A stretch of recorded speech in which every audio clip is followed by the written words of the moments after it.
All human values have been slaughtered in front of our eyes for 80 days. We saw the Israeli Nazi camps in the stadiums, didn't we? What is this? Torture? How is Netanyahu different from Hitler? This is nothing less than what Hitler did. Back then, Hitler was not as wealthy as Netanyahu. Netanyahu is wealthier than Hitler and has Western support. The US provides all kind of support, and with this backing, they have killed more than 20,000 Gazans.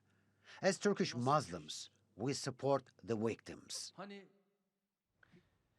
Turkish Communication Director Fahrettin Altun has heavily criticized the accusation made by Israeli authorities regarding a statement he made on the social media platform X. He said, "The Israeli Prime Minister Netanyahu is the last person to talk about genocide. He's mastered skills to sell the world his war crimes against civilians as self-defense. Even though the world fails to stop him, history will judge him as the war criminal he is." Israeli PM Netanyahu is the last person to talk about our struggle against terrorism. We have fought against the terror group PKK and its extensions for more than 40 years.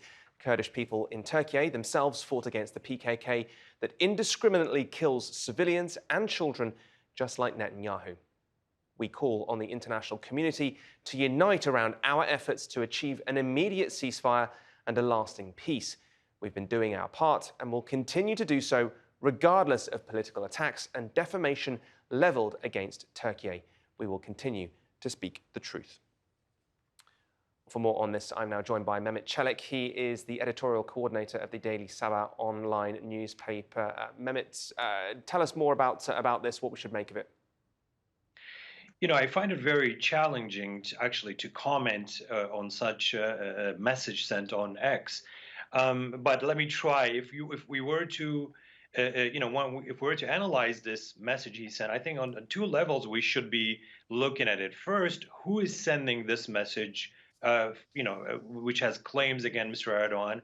And two, what is he actually saying? If we look at who is sending this message or by which administration this message is sent, we see that this is an administration, this is a prime minister in Israel that has launched a war against babies and children and women and civilian.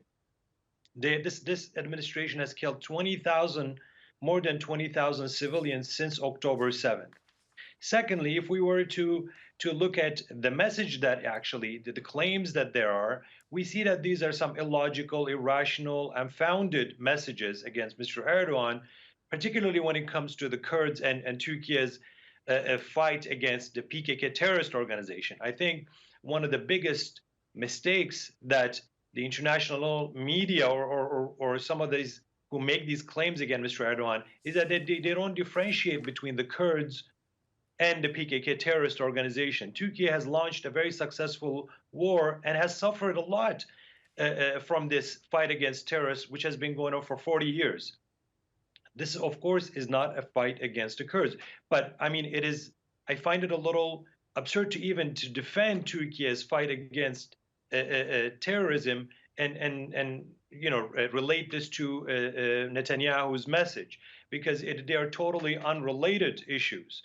And I mean, if we talk about, in the past 2 months or so, more than nearly 100 journalists have been killed by the IDF.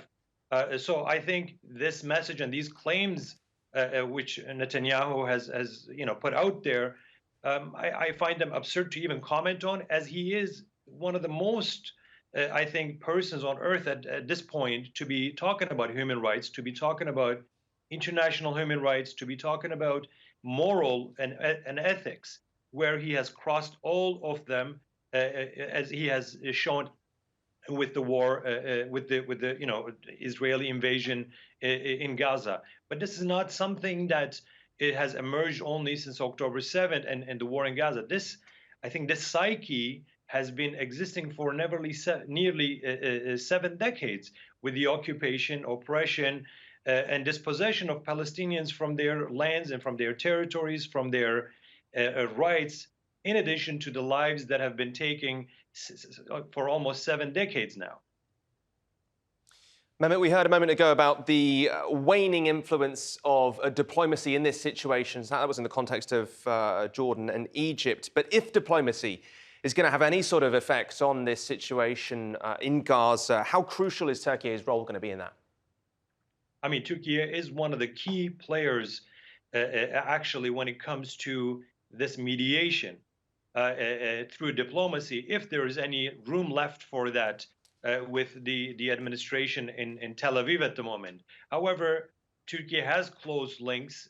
I mean, Turkey is in contact and in communication with the Hamas leadership, and it still maintains a very diplomatic relationship with the Israeli official on the other side. So, if anything, Turkey has that a mediator role. Turkey has that influential role because it also has very good relations with Egypt, with Qatar. On the other hand, they have all put their hands on this to find a diplomatic solution. But on the other hand, there is Israel, which does not accept any of these diplomatic solutions, and they see expulsion of Palestinians from Gaza as the sole purpose and the only solution to this ongoing conflict.